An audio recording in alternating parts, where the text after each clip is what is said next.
Последниот половина час од вчерашниот ден била најсреќната среда на младиот 27 годишниот возач од Македонски Брод.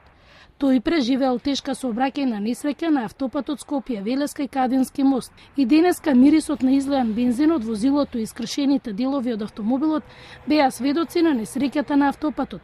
Според првичните проценки од терен, возилото најпрво удрило во метални браници, а потоа излегло надвор од коловозот. За среќа во моментот, друг возач веднаш викнал брза помош. Момчето со тешки телесни повреди било пренесено во ургентниот центар во Скопје.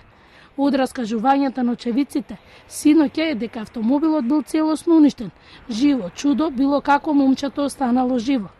Во направените статистики минатиот месец, 10 луѓе загинале во сообраќајни незгоди. Билтенот за јуни ќе биде поголем.